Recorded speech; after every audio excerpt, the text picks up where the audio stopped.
ચલો good morning. આજે આપણે પાર્ટ્સ ઓફ સ્પીચના જે ટોપિક હતા બધા એની અંદર જે પ્રેપોઝિશનનો ટોપિક હતો, પ્રેપોઝિશનમાં આપણે એક પ્રેપોઝિશનને સમજાવીશું। નેક્સ્ટ લાસ્ટ વિડીયો આપ્યો હતો તો કે એ વિડીયોની અંદર પ્રેપોઝિશન ઇનના ઉપયોગો સમજાયા હતા। તો કે આજે આપણે પ્રેપોઝિશન ઓનના ઉપયોગો સમજાવીશું। ચલો ઓન એટલે શું? તો કે ઓન એટલે પર અથવા ના પર। તો કોઈ વસ્તુ કોઈના ઉપર પડી છે, ધારો કે ટેબલ ઉપર પડી હોય કે કોઈ ગ્રાઉન્ડ ઉપર હોય તો શું હોય? તો ધારો કે લખી કે સ્થિર વસ્તુના સંદર્ભમાં વાત થતી હોય ત્યારે ઓનનો ઉપયોગ થાય। કોઈ પણ વસ્તુ સ્થિર પડી છે, કોઈના ઉપર પડી છે તો એના માટે આપણે ઓનનો પ્રયોગ કરતા હોઈએ છીએ। બીજું કે કોઈ જગ્યાનો સપાટી તરીકે વાત કરતા હોઈએ ત્યારે ઓનનો ઉપયોગ થાય। તો કે કોઈ પણ વસ્તુ કઈ જગ્યાએ સપાટી ઉપર હોય, ક્યાં હોય છે તો કે સપાટી ઉપર હોય, એના માટે આપણે ઓનનો ઉપયોગ કરતા હોઈએ છીએ। અને મુસાફરી માટે આપણે ઓનનો ઉપયોગ મુસાફરી માટે પણ કરતા હોઈએ છીએ। ધારો કે કોઈ આપણે પગ દ્વારા ચાલીને જતા હોય તો એના માટે પણ આપણે ઓનનો ઉપયોગ કરતા હોઈએ છીએ। અથવા કોઈ ચોક્કસ કોઈ ટેક્સી હોય કે કોઈ ચોક્કસ ટ્રેન હોય તો કે એના માટે આપણે ઓનનો ઉપયોગ કરતા હોય। બાઇક હોય, સાયકલ હોય તો કે એના માટે મોસ્ટ ઓફ આપણે બધા ઓનનો ઉપયોગ કરતા હોઈએ છીએ। તો ચાલો આપણે ઓનના એક્ઝામ્પલ લખીએ।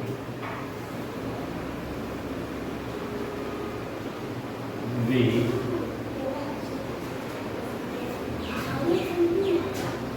sat on the ground। तो કે we sat on the ground કે બેઠા તો આપણે ગ્રાઉન્ડ પર બેઠા છે। કઈ જગ્યાએ? તો ગ્રાઉન્ડ પર। તો ગ્રાઉન્ડ પર બેઠા છે એ વસ્તુ કેવી છે? તો કે એ સ્થિર છે। સ્થિર હોય તો સપાટી નહીં, શું છે?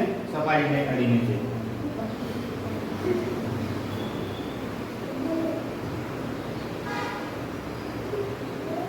The flowers are lying on the floor। Lying on the floor. The flowers are lying on the floor। કઈ જગ્યાએ રાખેલા? તો કે ફ્લોર એટલે જે આપણે કહેતા હોય જે માલ કહેતા હોય, બરાબર?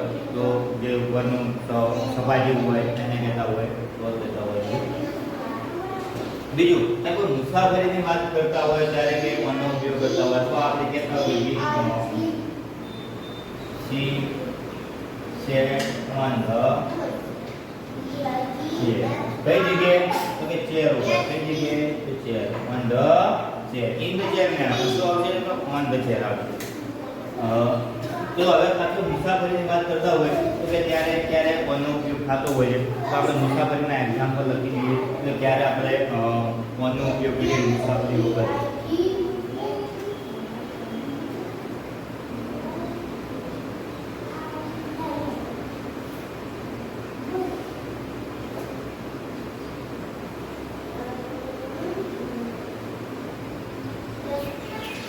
મુકેશ બેન ઘેર તો કે ત્યાં જશે, ક્યાં? તો કે મુકેશ બેન ઘેર તો ત્યાં કઈ રીતે ગયેલા હતા? તો કે ઓન। ધારો કે ભૂતકાળની ક્રિયા એટલે કે ક્રિયા કોઈ પૂરી થઈ ગઈ એની વાત કરી છે તો મુકેશ બેન ઘેર ઓન માય બાઇક હતા। તો કે ઓન માય બાઇક પર। તો આપણે પહેલા કીધું કે ભાઈ કોના માટે ઉપયોગ થઈ શકે છે કે કોઈ ચોક્કસ હોય, કોઈ ચોક્કસ સાયકલ હોય, બસ હોય, ટ્રેન હોય, વિમાન હોય, અથવા કોઈ બાઇક હોય, સાયકલ હોય તો બાઇક હોય તો એના માટે આપણે ઓનનો ઉપયોગ કરતા હોઈએ છીએ। કોઈ કાર હોય, કોઈ ટેક્સી હોય તો એના માટે આપણે ઇનનો પ્રયોગ કરતા હોય અને આના માટે આપણે ઓનનો પ્રયોગ કરતા હોઈએ છીએ। ચલો નેક્સ્ટ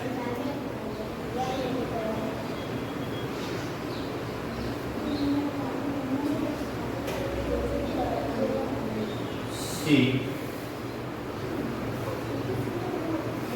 we go on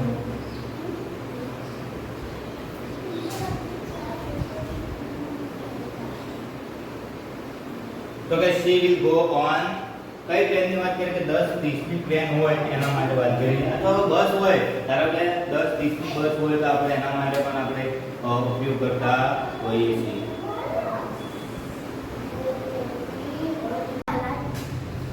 चलो नेक्स्ट लिखिए कि we went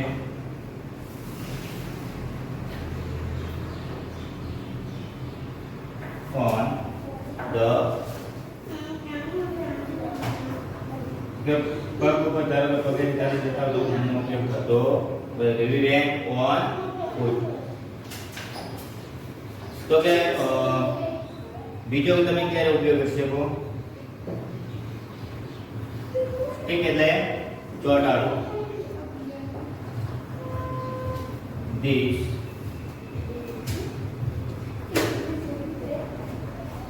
on the screen. એટલે stick this picture ઓકે ચોટાડો કઈ જગ્યાએ? on the screen ઉપર. કઈ જગ્યાએ? on the screen. તો આ રીતે તમે on નો ઉપયોગ કરી શકો છો. તો on ના ઉપયોગો ઘણા બધા છે, પરંતુ સામાન્ય રીતે આપણે જે ઉપયોગ કરતા હોઈએ તો કે એના માટે આપણે on નો ઉપયોગ કરતા હોઈએ છીએ. તો કે આ રીતે આપણે on નો ઉપયોગ કરીએ છીએ. તો કે કોઈ મુસાફરી માટે સાયકલ દ્વારા કોઈ મુસાફરી થતી હોય તો એના માટે પણ તમે on નો ઉપયોગ કરી શકો છો. ધારો કે કોઈ જગ્યાએ બાઇકની જગ્યાએ સાયકલ લખો તમે લખી શકો છો. બરાબર. તો કે ટ્રેનની કોઈ ચોક્કસ ટ્રેનની વાત કરી હોય તો તમે હોય આ ચોક્કસ ટ્રેન એટલે 10:30 ની જે ટ્રેન છે એની માટે જ વાત કરીએ તો કોઈ એના માટે તમે પણ on નો ઉપયોગ કરી શકો છો. કે we went on foot. તો ધારો કે પગેથી તમે ચાલીને જતા હોય તો ત્યારે પણ તમે on નો ઉપયોગ કરી શકતા હોય છે. તો કે આ રીતે on ના ઉપયોગ કરી શકો છો. વધારે on ના ઉપયોગો તમારે જોવા હોય, સમજવા હોય તો અમારો વિડિયો 1 કલાકનો વિડિયો છે, ડિસ્ક્રિપ્શનમાં મૂકેલો છે, તો તમે જોઈ લેજો. પરંતુ અત્યારે on ના ઉપયોગો અત્યારે આટલા છે.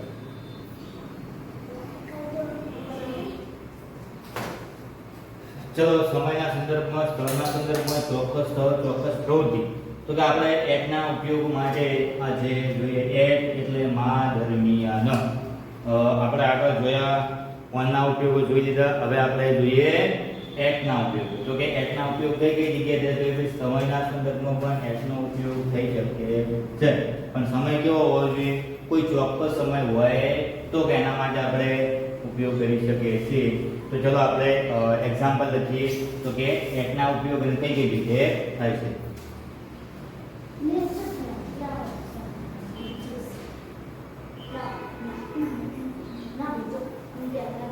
તો કે he came at sunset.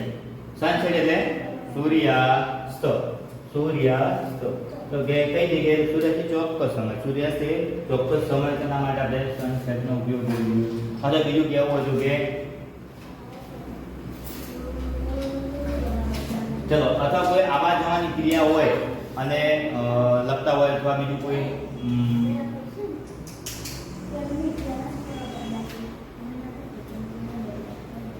at midnight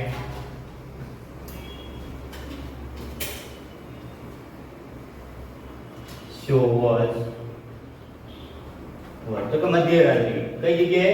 તો કે મધ્યરાત્રિ. તો કે at midnight the show was over એટલે કે પૂરો થઈ ગયો. તો કે મધ્યરાત્રિ શો પૂરો થઈ ગયો હતો. તો કે અથવા ચોક્કસ સમય હોય અથવા ચોક્કસ પોઈન્ટ. બરાબર. એટલે midnight એટલે કે મધ્યરાત્રિ. તો મધ્યરાત્રિ એટલે શું? તો કે એક સમય દર્શાવે. તો એના માટે આપણે એટ નો ઉપયોગ પહેલા કરી દો. બરાબર. તો શરૂઆતની અંદર એટ નો ઉપયોગ. બીજું કે કોઈ સ્થળ દર્શાવવું હોય તો કે કોઈ ચોક્કસ સ્થળ દર્શાવવું હોય તો કે એના માટે આપણે આનો ઉપયોગ કરી શકીતા હોઈએ છીએ. ચલો આપણે સમય માટે તો આપણે લઈ લઈએ. હવે કોઈ ચોક્કસ સ્થળના માટે કોઈ લેવું હોય તો આપણે લઈ શકીએ છીએ.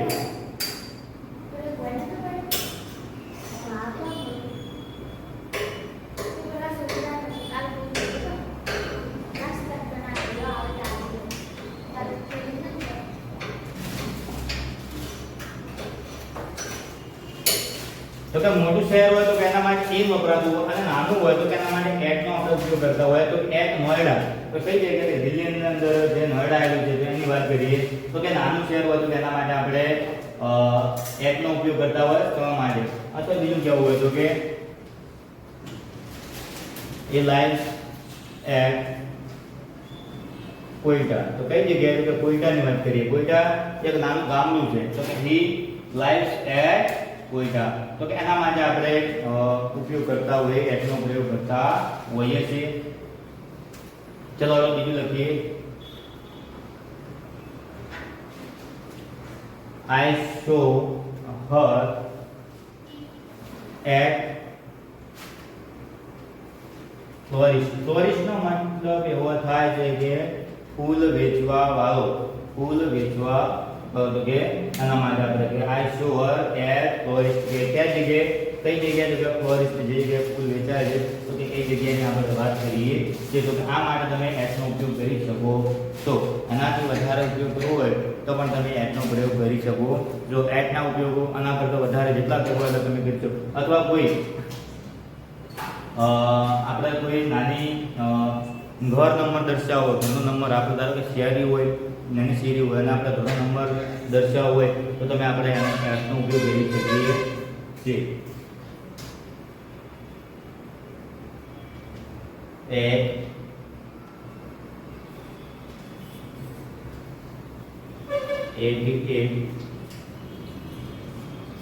વિષ્ણુનગર.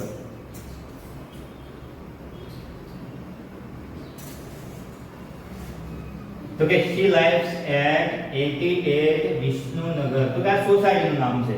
આ શું છે? તો કે સોસાયટીનું નામ છે. તો એના માટે આપણે એટ નો ઉપયોગ કરી શકીએ. તો કે આ રીતે આપણે એટ નો ઉપયોગ કરી શકીએ, ઇન ના ઉપયોગ કર્યા, પણ ના ઉપયોગ કર્યા. હવે જેમ જેમ પ્રેપોઝિશન આગળ વધીશું અને એમ આપણે આગળ પ્રેપોઝિશનનો ઉપયોગ કરીશું. તો બસ આજના દિવસ માટે આટલું જ.